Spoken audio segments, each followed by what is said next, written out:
Oh.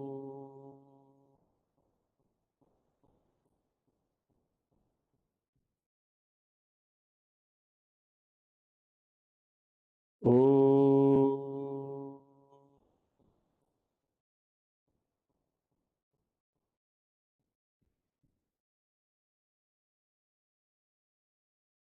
Oh.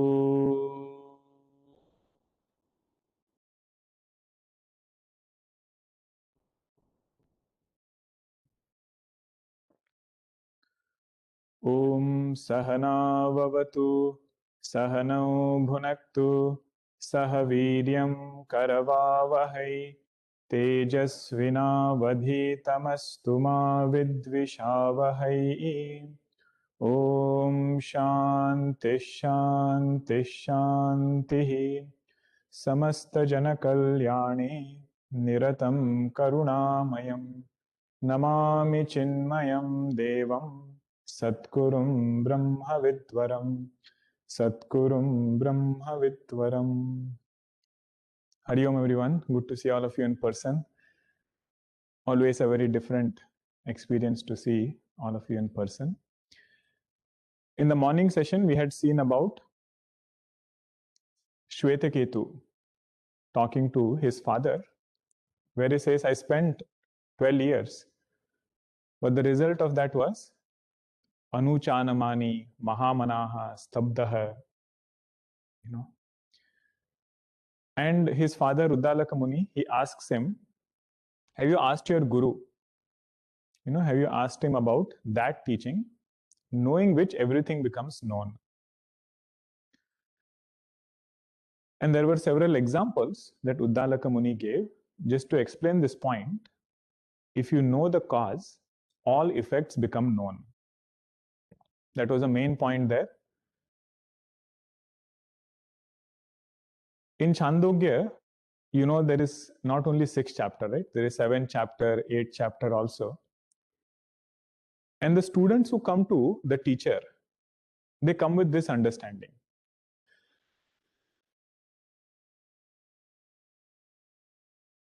So Uddalaka Muni, that is what he said, and there are other chapters also. But this chain of thought is very similar. Meaning there are other students like Naradji, who has a long list of degrees that he has studied, that he has learned. And he goes to his teacher and says, I have so many degrees to my name, but my sorrow is not gone. Manas Santapa is not gone. For that, I have come to Vedanta. So this is the same question Uddalaka Muni is asking Shwetaketu. Did you remain only at effects, Nama Rupa, or did you inquire about that substratum? This is the question. You all had this as your discussion question also, right? What does that question mean? Yena ashrutam shrutam bhavati, amatam matam, avijñatam vijñatam. Otherwise, it looks like a very simple, innocent looking statement, but there is something else that Uddalaka Muni wants him to think about. Okay? So now, Shwetaketu says something which is very unlike any student of Upanishad. What does he say? He says, my teacher did not tell me, probably because they did not know. This is what he says over here. Navai nunam bhagavantaha ta etad eva avedishuhu. They probably did not know. If they knew it, they would have told me. Why would have they not told me this thing? But in spite of that, Uddalaka Muni, he goes ahead and teaches Shwetaketu. Because Shwetaketu now says, I don't want to go back to school again. You only teach me what is that truth, knowing which everything becomes known. Okay? So now before we move forward, the question is, why did Uddalaka Muni decide to teach Shwetaketu in the first place? Okay, this is one of the few Upanishads where the student is of this kind, not sadhana chatushtaya sampanna, having all jnana, vairagya, viveka, shamadhi shatka sampatti. He is not like that. So there are a few things that we can reflect about here. One is Shvetaketu stayed in his Gurukula for 12 years. That itself shows he had some kind of sadhana chatushtaya. To stay in Gurukula is not easy. Huh? For 12 years, staying for a week itself becomes difficult because the first thing we have to let go of is our freedom. No choice about what to eat, what not to eat, when to eat, whom to meet. No choice. Everything is decided by Guru. And he studied there with lot of Shraddha, and it is said Sarvan Vedan Aditya. He was not inadvertent in his study. So that indicates his sadhana chatushtaya. Second point is his ability to quickly tune with the teacher. After this point, you see a very different Shvetaketu. After this mantra, he is no more arrogant. He is no more, having that pride about this knowledge. He completely switches. Means the turning point can come at any point for any seeker. One should not feel if we have started somewhere, our end point is also going to be in that way. Our Shastra is wonderful. Huh? Somebody who is a Ratnakara can become Valmiki. It is not where we start, it is where we want to go. And after this, Shvetaketu's devotion to his teacher. Whatever the teacher says, he does. Without asking any questions, with a very pleasant mind, inquisitive mind, he does this inquiry. And the last one is, we don't have to worry too much about who is fit student. It is said, this was Gurudev's philosophy. He said, Shruti Mata will choose who is the right student. And her way of regulating the right student is by sending Nidra Devata.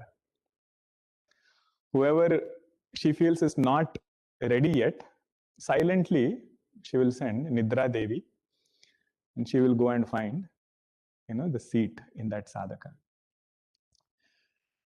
But most importantly, what we should appreciate is this knowledge will be given to us without any conditions, without even asking what is our qualification, nothing.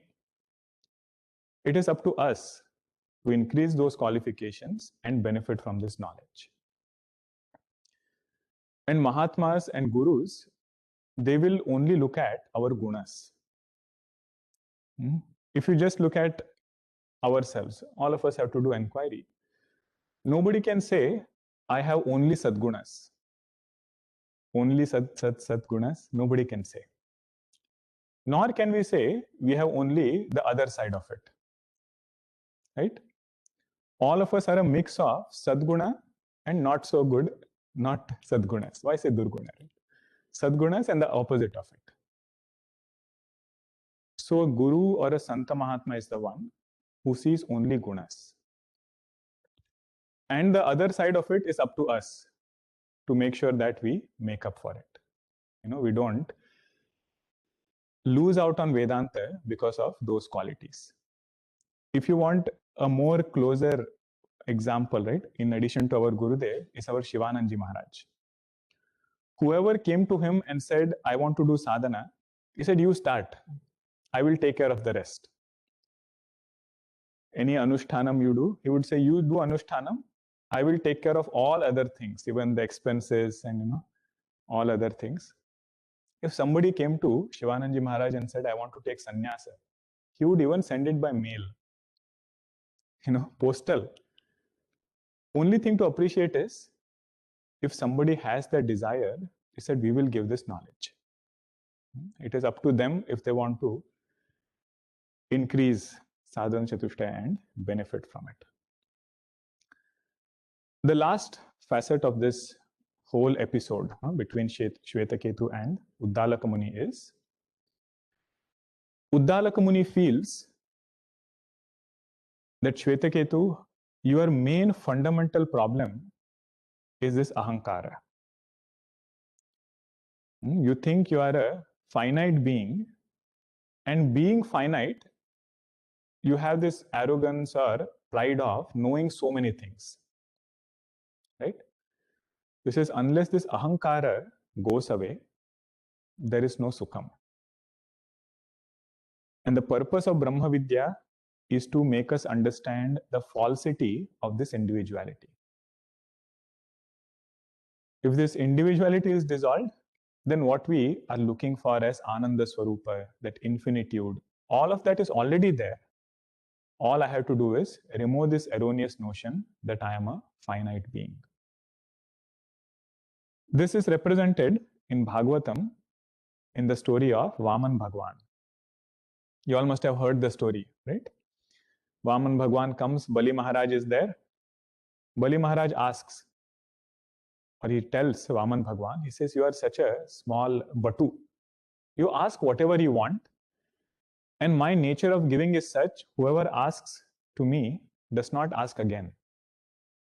That is my generosity. But then, Vaman Bhagwan, in one stride, he covers this earth, second stride, he covers all the other worlds. And the last one, he says, where should I keep? He says, that is on Bali Maharaj's head. That is symbolizing, give me your ahankara. When notion of individuality is removed, he says, whatever remains after that, that is who you are.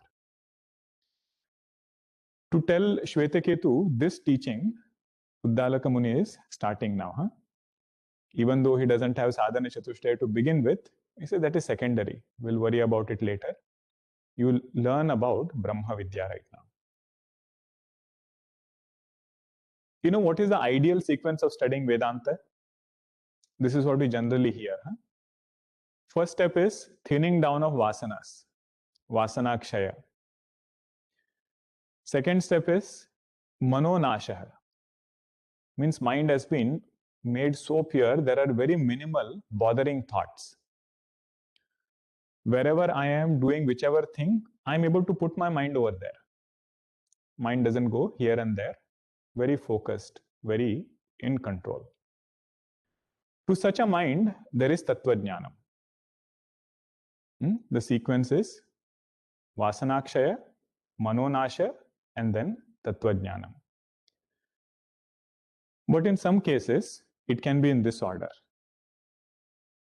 Okay? First, there will be Tattva Jnanam, because it is Praman Vyapara. Just like you see with eyes, knowledge of color will take place. If you have done thorough Shravanam, knowledge will take place. But later on, it is my responsibility. I take care of these vasanas also and mind also. Okay? Otherwise, Maharaj used to say, Rota hua jnani. He says, I am Brahma also, but I am having other bothering thoughts. I have other vasanas. So if you want Jivan Mukti, these three we need. But the sequence in which they will come, they change. Maharaji also would say, when I say Maharaji, it is Akhandanandji Maharaj. Huh? Many of you asked, who is Maharaji? He would say, I have studied lot of scriptures, lot of Vedanta. And in my understanding, there is no text which says that having had this much percentage of purity of mind, then only knowledge will take place. There is no percentage or a limit which says that. Now, that is not to discourage us from sadhana. Sincere sadhana, but not getting caught up with this fact that Vedanta is not for me right now. Right? You start with Vedanta, other things will come on its own. Okay? So now the teaching begins. Uddalaka Muni is teaching Shvetaketu now. All of you can repeat this portion. This is an important mantra. Sadeva somya idamagra asit ekameva dvitiyam tadhyeka ahuhu asadevedamagra asit ekameva dvitiyam tasmat asatas sajjayate.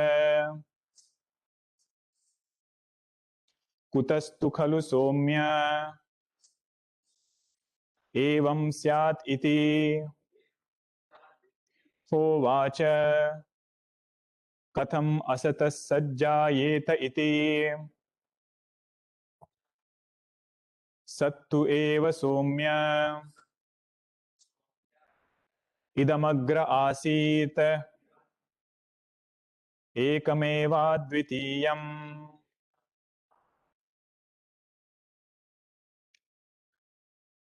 Now each portion of this mantra we will see in brief, in whatever extent we can reflect upon it. Sadeva Somya idamagra asit. So we are reflecting on that portion of the mantra now. Now all this is taken from Shankara Bhashya only. It is presented in a story form, slide form, but it is verbatim lifted from Shankara Bhashya. So Bhagwan Shankaracharya ji introduces this with an example. He says, there was a potter whose son woke up at 5 a.m. in the morning, and he came out and saw his father getting ready for his day's work and everything. Next to his hut, he found a lump of clay. Okay, lump of clay kept for his father's work. And then in the morning, he saw that, went to the neighboring village, spent some time over there. He had a friend probably in his neighboring village, came back with his friend. When he came back, it was noontime. Both of them, potter's son and his friend, came back from that neighboring village around noontime. And then he sees all different pots and so many different clay things which are made from that clay. And this friend asks this potter's son, where did all this come from?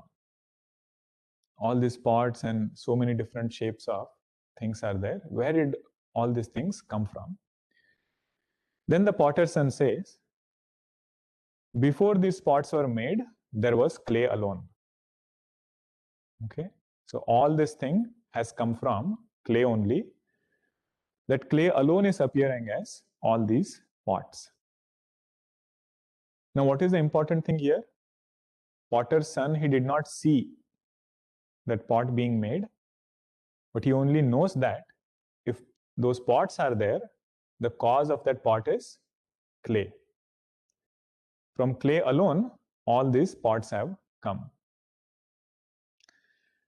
Now we go to the creation portion. Sadeva Somya idamagra asit.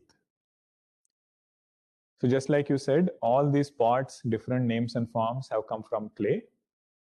So Upanishads say, all the names and forms in this creation that we see, all of them have emerged from that Sat. Sat eva Somya idamagra asit. Before all these names and forms came about, there was Sat and Sat alone. Pure existence. Okay, that is called as Sat. It says that alone was there in the beginning of creation. How can you say that? Did you see creation? You say, I did not see it. That is the whole point. Nobody can see creation because we are all part of creation. But if you want to inquire into origin of creation, the valid means of knowledge is Upanishad. Okay, so where did all these things come from? You say it came from Satvastu. And when dissolution takes place, it again folds back into that Sat alone. Okay, this is the main Siddhanta, main philosophy when it comes to creation. It has emerged from Sat and it goes back into Sat only. If you want a simpler example, look at deep sleep. Where does the waking world emerge from? All different relations we have, all different objects we have. We say in deep sleep, there is no perception of any of these things. It is not destroyed. It is very well there, but from there, that state alone, everything emerges. Okay, this is the essence over here. And we cannot have any other means of knowledge. If you want to say, what was there in the beginning of creation, other than Upanishad, no means of knowledge can reveal that thing for us. So now somebody says, if you say that before this creation manifested, there was existence, right? This is what you said now. Sadeva Somya idamagra asit. It was. Then what is there right now? I see creation. I see names and forms. What is there right now? What happened to that Sat? Something happened to it, or is it still there? So there we say, right now also Sat alone is, but it is conditioned existence. With a conditioning, we are recognizing that same Sat only. Nothing has happened to Sat. With Maya conditioning, that Sat alone is appearing as many names and forms.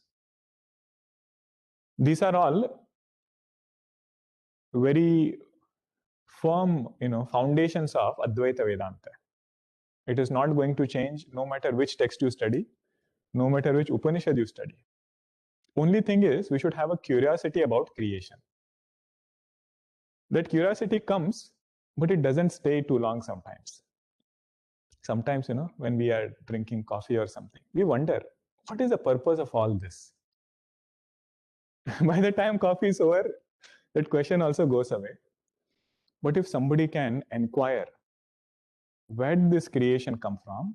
You say origin of creation is existence, Satvastu. Now some examples of unconditioned and conditioned existence. First example is what is there right behind us. You see the projector and the screen which is there. What is there in between them? See, there is light. We cannot see it, but there is light. If you really want to check, go in between and just put your hand. That light which was not visible, that will become known to us. So that reflected light is a conditioned example of light.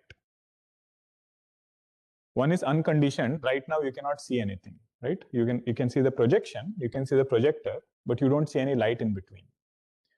But if you just put some obstacle, just one hand in between, you will see the conditioned existence of that. Second example is electricity. Very well known example. If you remove that light bulb, that electricity is still there in the circuit, right? Gurudev used to call it as electricity yoga. If you really want to know, put your hand, but a safer way is put the bulb. The conditioned expression of that electricity is this light. So if you want to recognize it in a particular way, then you need a conditioning. With that, you are able to recognize what otherwise is not perceived. So we say this entire creation of names and forms are conditioned or unconditioned existence. Conditioned existence. Are you all with me or no? I was very afraid to take creation topic in the afternoon because I am trying to point out creation topic. Mind wants to go in dissolution. Okay. This initial portion is like that. After that is all about food and thirst and hunger. Everything will come, but these topics are little subtle. Unconditioned and conditioned existence. Even now, it is the same Sat only which is appearing with a conditioning.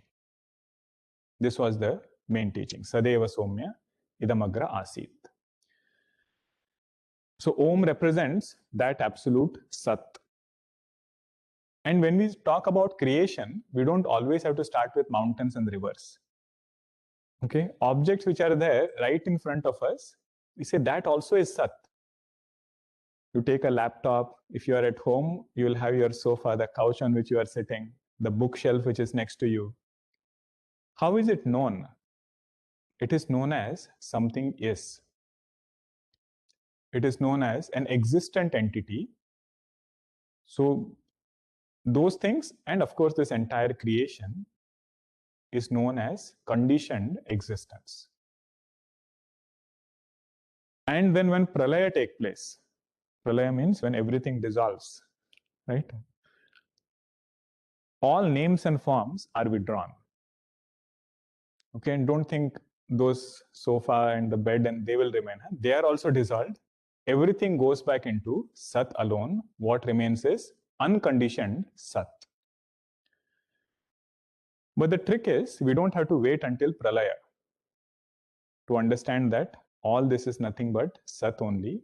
Knowledge should override perception. Okay. How is this Sat appearing as his creation? Just like that rope appears as snake. I should not wait for that snake to get dissolved and then finally I will understand there is rope alone. Right? So this knowledge is such that while we are seeing creation, attention should be on that substratum which is Sat. Okay, this is the main teaching of that first part of that mantra, Sadeva Somya Idamagra Asit. Now comes the later part. What is the later part? In the mantra you can look and tell. Ekam eva dvitiyam. Sadeva Somya Idamagra Asit. After that is Ekam eva advitiyam. Puja Guruji has very beautifully elaborated all these points. Swamini Amma, she has penned down all these points, but these are based on Guruji's talks. So some introduction towards that also. So there are three types of Bheda, which is mentioned in Vedanta. Bheda means differences. Okay. Those who are students of Vedanta, you will have familiarity with these terms. If not, then you will get familiar with these terms. You have to start somewhere, right? So the first Bheda is called as Sajatiya Bheda. Sajatiya means what? Now tree is a jati. Okay. Tree is a jati. But there are different types of trees within that jati. Jati means species. Now you will have a mango tree, a pine tree, a coconut tree. Within them there are differences, right? But all of them are trees. If you want a closer example, you have different types of rice. Basmati rice, Sona Masuri rice. All of them are rice only. But there is difference between that rice variety. That variety is called as Sajatiya Bheda. Okay, within the same species. Second type of difference, Bheda, is called as Swagata Bheda. So within a tree itself, you will have the leaf, you will have the trunk, you will have the root, and there is difference between each of the part. The leaf is not the root is not the trunk, and so on. So within a tree itself, you are having differences. That is called as Swagata Bheda. Last, the third type of difference is called as Vijatiya Bheda. Vijatiya Bheda is the example for that is between a tree and a stone. One is expressing sentiency, stone is not expressing sentiency. So between them there is Vijatiya Bheda. Okay, now why did we discuss all these things? Ekam eva advitiyam has come to negate each of these Bheda. The word Ekam, the word eva, the word advitiyam has come to remove this notion that Sat does not have all these three Bheda. That is why we discuss this. Now you see how that each word will negate. So first is Ekam. That word has come to negate this notion that there is Sajatiya Bheda in Sat. What is that? We'll come to later, but just map the words first of all. Eva word has come to negate that there is no Swagata Bheda in Sat. And Advitiyam word has come to negate this understanding that, or this notion that there is Vijatiya Bheda in Sat. Okay. Now, how does Sajatiya Bheda express? You see, we are so many people sitting over here, right? So many people are online. Is the existence enlivening everybody the same, or is it different? Doesn't matter if it is man, woman, child, elderly person. There might be differences within our Manushya Jati, but there is no difference in existence, which is the substratum of all living beings. When we meditate, right, in the morning on this Sat Vastu, are we meditating upon individual Sat, or that one Sat which is a substratum of entire creation? To remove that notion, if it is there, that my Sat is different, or my Atma is different, your Atma is different, and so on, there are many Atmas. To remove that notion, this word has come, Ekam. Ekam word is doing Vyavartanam. It is removing that notion of manyness in this consciousness. Second, Swagata Bheda. Now, these are all Darshanikas. They are different darshanas. One school of thought says that consciousness itself has two parts. One part is called as Aham, another part is called as Idam. Not mind. They say consciousness itself has two parts. One is called as Aham, another is called as Idam. To remove that notion is this word Eva. There is no Swagata Bheda in Satvastu. There is only one Sat, which is homogeneous. No parts within Sat also. If you have studied other texts, you should keep connecting the dots. That which doesn't have parts is Avinashi. It cannot be destroyed. So this Sat Vastu is that which is indestructible. You see how many thoughts are hidden in that innocent looking word, Eva. This we would not have understood if Shankara Bhashya was not there. All these points are from there only. But we should use these pointers for meditation. Last one, Vijatiya Bheda. In the beginning, we are taught about Atma Anatma Viveka. What is Atma? Of the nature of Sat. What is Anatma? Everything which is different from Sat. You see, even that Bheda is not there. There is Sat alone. In the beginning, I have to separate the illusory snake from the rope. But after studying everything, I still think that there are two things. There is rope and there is illusory snake. You say, then it is not complete knowledge. There is only one thing. Okay, so that is why that last word has come, Advitiyam. Ekam eva Advitiyam. So now we have seen Sadeva Somya Idamagra Asit, Ekam eva Advitiyam. Now comes the later part of this verse, which represents very closely to Bauddha Mata. You say there are some people who say that this creation has not come from Sat, but it has come from Asat. It has come from void. There is nothing in the root of this creation. Tadha eka ahuhu asadevedam agra asit. Ekameva dvitiyam tasmat asata sajjayat. Now, Bhagwan Shankaracharya ji in another place he says, how can a thing which is experienced as existent come out from some non-existent thing? How are we experiencing this world? How are we experiencing objects around us? We say they are experienced as is. It's an existent entity. How can the substratum of an existent entity be a non-existent thing? And there is one verse that he quotes. He says, Esha Vandhya Sutaha Yati. There goes a son. There goes the son of a barren woman. Okay, Vandhya Sutaha Eshaha Yati. Kha Pushpa Kruta Shekharaha. He is wearing a crown made up of not jasmine flower, sky flower. You see what every term is pointing out? If it is Asat Vastu, there is no point in talking about it. If there is non-existent entity, You describe whatever you want, you cannot make any sense out of it. Then he says, Mrugatrishnam vasis snataha. He just took a bath. In what? Which water? Mirage water. And then last is Shashashrunga Dhanurdharaha. And he's holding a bow made out of rabbit's horns. Now it is metrical. The verse is metrical.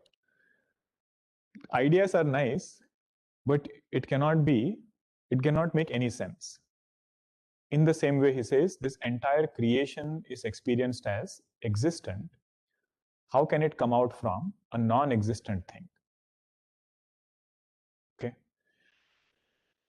But the main point is to say that not this Sat, existent Sat or existent Sat has become this creation or it has modified into this creation.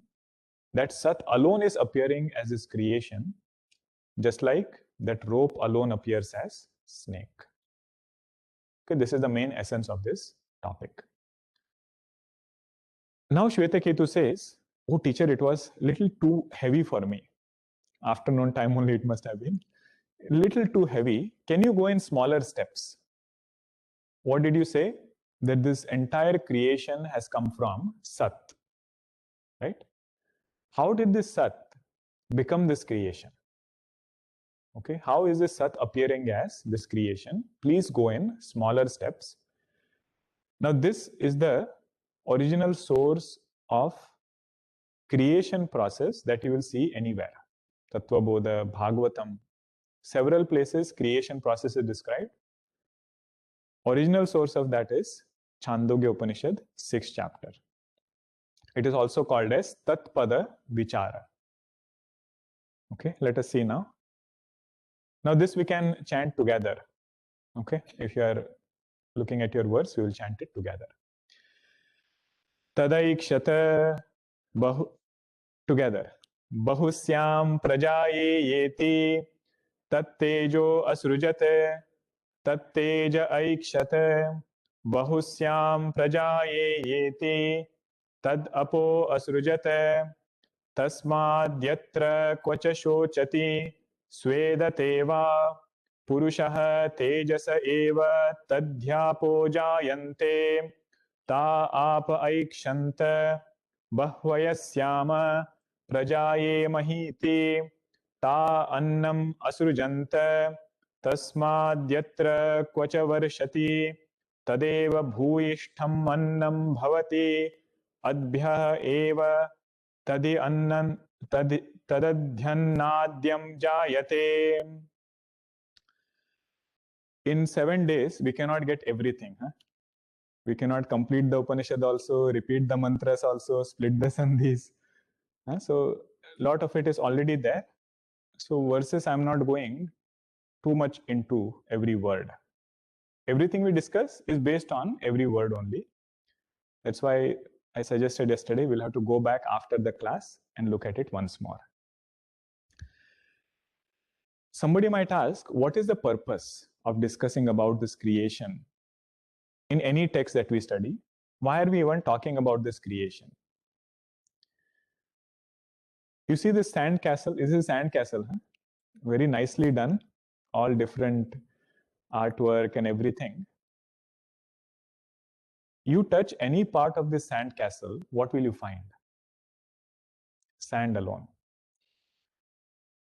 The purpose of discussing about creation is to instill this idea in our mind that whichever part of creation we touch, we will find Sat alone. Why is that? Because sand is the substratum from which this castle is made, right? It is a material cause. In the same way, the material cause of this creation is existence. So wherever my attention goes, there I should remember that this creation, this aspect of creation has come from that Satvastu. So the first purpose of discussing about creation is, origin of creation is Sat. But the second aspect is, if you inquire into the nature of that Sat, no real creation can come out from it. Okay, one part is to understand substratum origin of creation is Sat. But if you look at that Sat, no real creation can come out of it.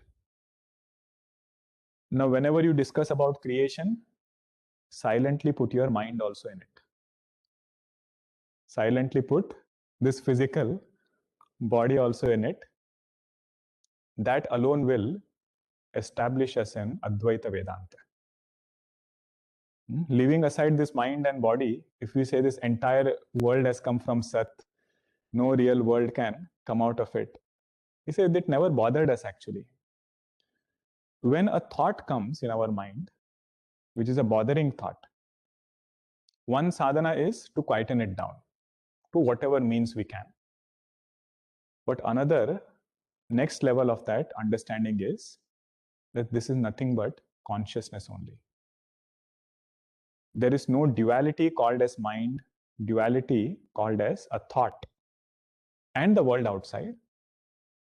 Knowing that, one is liberated. Now, this is a long journey. We just summarized it in a few sentences. But this we have to internalize. That is what makes sadhana. Okay. Now is this manifestation process.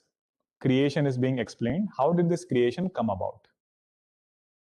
First, Sadeva Somya Idamagra Asit. There was Sat alone in the beginning of creation. But then this Sat did Ikshanam, Tad Aikshata. Means this Sat felt that this entire creation has to come about. Jivas have to enjoy their own karma phala.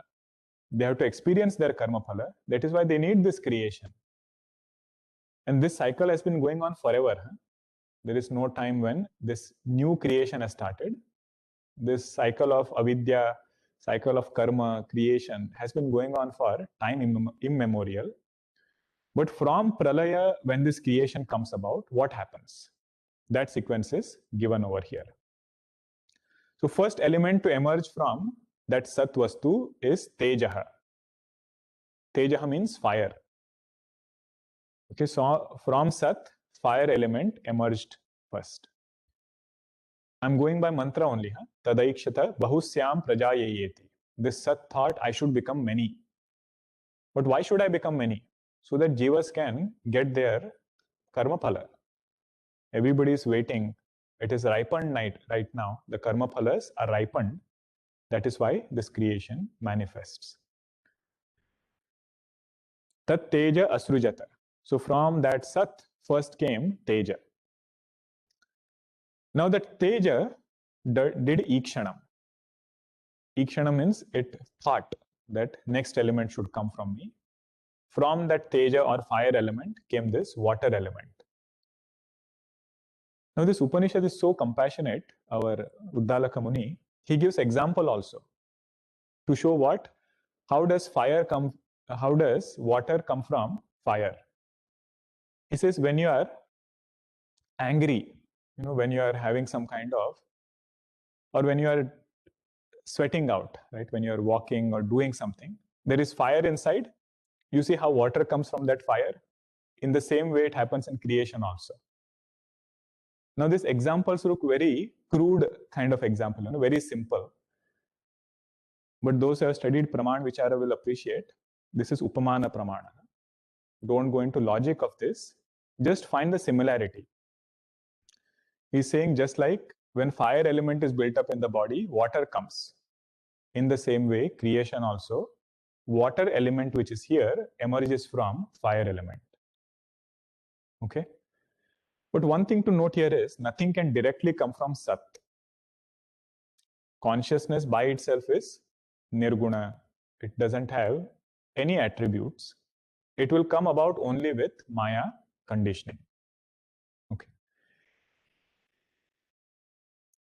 Now the next element. From Sat came fire, from fire came water. What is the next element that is going to come?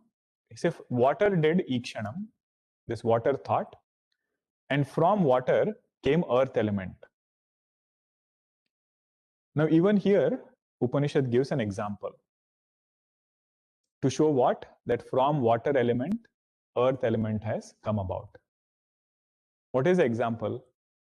Say wherever there is shower, wherever rain falls, there you will see different plants grow, different organisms, come about. Even this mountain which is there next to our ashram, right? During summer season, it is all brown. You have 2 showers, entire thing becomes green. But example is only to show that from this water element alone, earth element has come about. But remember, these 3 are subtle elements right now. It is not gross creation, subtle creation. First came fire, then came water, then came earth. Oh, I thought there were 5 elements, and here there are only 3 elements discussed. I studied Tattva Bodha. You say 5 elements are there, but they are not discussed in Chandogya Upanishad. So they are discussed in Taittiriya Upanishad, so that you have to bring over here. So earth, you have space element also, and you have air also. These 5 elements put together form the subtle creation. But important thing is, whenever I look at subtle creation, attention should be on the substratum, which is Sat. That is where everything has emerged from. Now Uddalaka Muni is telling Shvetaketu, what is the final expression of this Sat? Because Sat has to become many now. Elements have come, but how will it become many? He says Bhagwan is very creative. He has put this creation on an autopilot mode. He said only elements I keep, they cannot become many. I have to enter into Jiva. I have to create those Jivas, and they will take care of becoming many. Okay, now is, how does this Sat enter into a Jiva? Okay, this portion, together we will chant.